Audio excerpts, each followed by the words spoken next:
नमस्कार मित्रों, क्या हाल है। एक हफ्ता अगर काम करने लग जाओ बहुत ज़्यादा तो एक हफ्ता भी एक महीना बन जाता है। मेरे साथ भी कुछ ऐसा हाल है। खैर, किसी ने सवाल पूछा है कि कर्मा के बारे में क्या ख्याल है, इनके बारे में बताओ कि ये रियल है या फिर फेक है, क्या है। अगर कर्मा का सिद्धांत को देखोगे, इनकी थियोरी ये है कि what goes around comes around. यानी कि सिंपल वर्ड में कहे कि हम जैसा बोते हैं वैसा हमें मिलता है।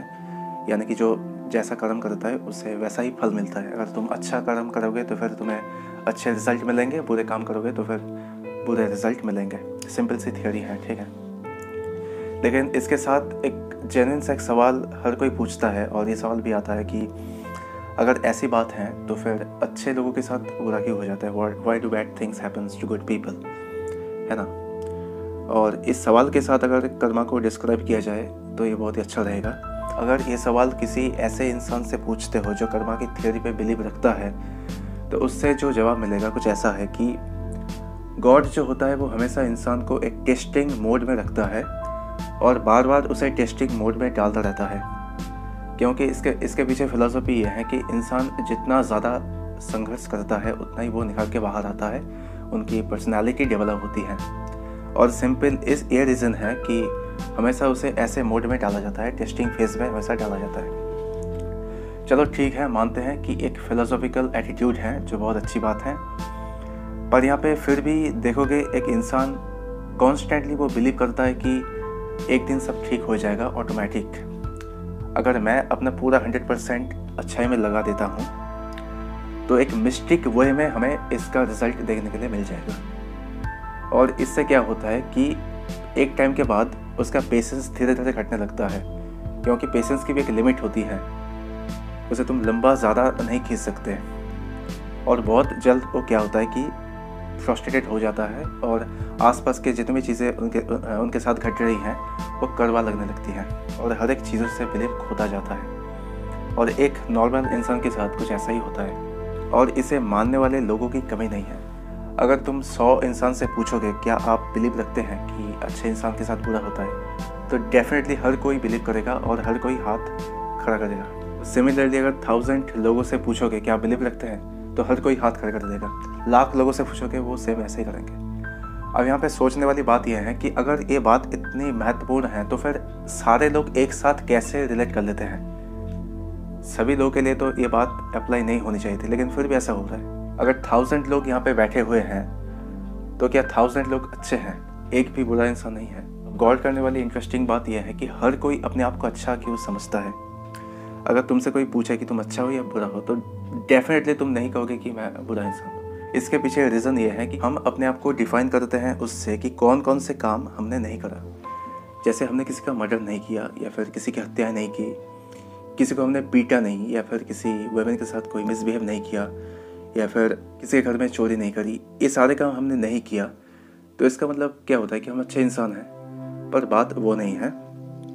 ये सब काम हमने नहीं किया, इससे ये साबित हो जाता है कि हम बुरे इंसान नहीं हैं, बहुत ज़्यादा इविल पर्सन हम नहीं हैं। पर इससे कतई ये सिद्ध नहीं हो जाता कि हम एंजल हैं, हम बहुत ज़्यादा अच्छे इंसान हैं, इससे ये भी साबित नहीं होता। पर फिर भी हम अपने आप को अच्छा मानते हैं। But the real truth is कि हम सब लोग हैं, जस्ट पीपल हैं, और हमें अच्छाई भी है, बुराई भी है, सब कुछ है। यहाँ पे अच्छाई है और यहाँ पे बुराई है, और हम बीच में ऐसे ऑसिलेटिंग करते रहते हैं। कभी कुछ गुण बहुत ज़्यादा प्रकट हो जाते हैं, अच्छाई अगर बहुत ज़्यादा बढ़ जाती है तो फिर अच्छे काम भी करने लगते हैं, लेकिन साथ साथ बुरे काम भी करते हैं। और कोई इंसान में अच्छाई की जो क्वालिटी है बहुत ज़्यादा दिखती है तो उसे हम मानते हैं कि ये इंसान अच्छे हैं, और किसी में अगर बुराई की क्वालिटी ज़्यादा दिखती है तो फिर हम ये मानते हैं कि ये जो इंसान है बुरा इंसान है, इवन तो उसके अंदर अच्छाई हो भी सकती है। पर ये उस पर निर्भर करता है कि वो कौन से गुण को ज़्यादा प्रकट करेगा, है ना। जैसे कोई इंसान बहुत ज़्यादा दान करता है, लोगों को पैसे वैसे देता है, पर एक दिन वो रास्ते से जाते हैं और देखते हैं कोई इंसान पड़ा हुआ है, एक्सीडेंट हो चुका है, इसका पड़ा हुआ है, और वो क्या करते हैं कि वो घर वापस आ जाते हैं बिना मदद करे। और दूर से जब लोग देख रहे हैं कि उसे एक इंसान उसके सामने से साइड से निकल जा रहा है बिना मदद करे, तो उन लोगों के दिमाग में उनकी छवि कैसी बनेगी कि ये जो इंसान है ये ईविल पर्सन है, बुरा इंसान है। पर उन लोगों को नहीं पता कि ये जो इंसान है ये दान भी करता है। पर उस वक्त उन्होंने वो अच्छाई नहीं दिखाई, इसलिए वो बुरा साबित हो गया।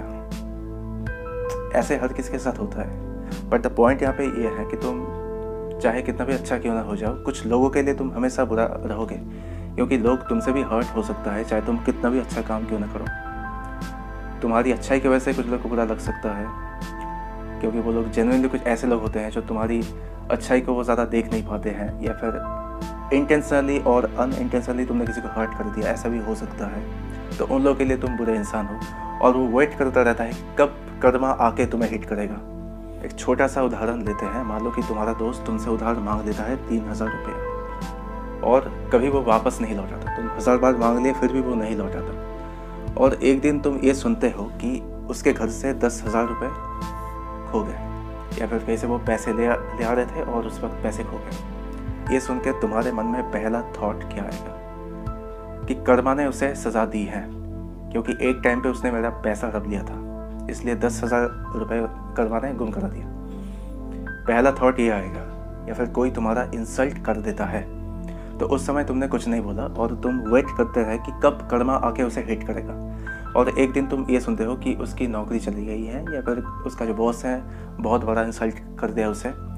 ये सुन के तुम्हें बहुत अच्छा लगता है, और तुम धीरे धीरे कर्मा पे बिलीव करने लगते हो कि हाँ कर्मा है, उसे हिट किया है। बट जब तुम्हारे साथ कुछ गलत हो जाता है, या फिर तुम्हारा पैसा गुम जाता है, तब तुम ये क्यों नहीं मानते कि कर्मा ने तुम्हें सजा दी है किसी पुरानी कुछ गलती के कारण। ये भी तो हो सकता है ना, कि तुमने पास्ट में कुछ गलती की है, किसी को हर्ट किया है, फिर किसी का नुकसान कर दिया है, उसके वजह से आज जो भी तुम्हारा हाल है कर्मा ने किया है। ये तुम नहीं मानते। तुम ये मानते हो कि कर्मा तुम्हारे साथ इनजस्टिस करता है। तुम ये नहीं मानते कि कर्मा इज फेक। कर्मा पे तुम मानते हो, बट ये मानते हो कि कर्मा तुम्हारे साथ इनजस्टिस करता है और दूसरे लोगों के लिए जस्टिस करता है। कर्मा का ये दोहरा व्यवहार है। लेकिन सच्चाई ये है कि जो भी हो रहा है ये प्रोबेबिलिटी के कारण हो रहा है। Everything happens for a reason because of cause and effect, क्योंकि कॉज भी है और इफेक्ट भी होता है। बट ये कॉज तुम ये समझते हो, ये जो कॉज होता है ये मिस्टिक वे में होता है। God works in a mysterious way. ये तुम्हारी गलती है। मिस्टीरियस वे में कुछ भी नहीं होता, बस रैंडमली हो जाता है। इसमें तुम अगर ढूंढने लग जाओ क्यों होता है, then you are wasting your energy. अगर कहीं पे कुछ दुर्घटना घटती है तो इसके पीछे हज़ारों कॉजेस होते हैं, लिटरली होते हैं। लेकिन इनमें से एक भी रीज़न मिस्टेक नहीं है। अगर तुम ये समझ के चलते हो कि मिस्टीरियस वे में कुछ होता है, देन यहाँ पे दुखी होने वाली कोई बात ही नहीं है ना। अगर तुम्हारे साथ कुछ हो जाता है तो फिर तुम दुखी किस बात के लिए हो? तुम्हें तो अप्रिशिएट करना चाहिए कि कर्मा ने तुम्हें सज़ा दी है, जो भी तुम्हारे साथ हुआ है कर्मा ने किया है ना। दुखी होने वाली बात क्या है? रियल कर्मा होता है इंसान का हैबिट एंड उसका एटीट्यूड। तुम दूसरे के प्रति कैसा बिहेव रखते हो, अपने आप को तुम कैसे ट्रीट कर रहे हो, ये सब कुछ डिपेंड करता है। लेकिन फिर भी यहाँ पे प्रोबेबिलिटी आ ही जाती है।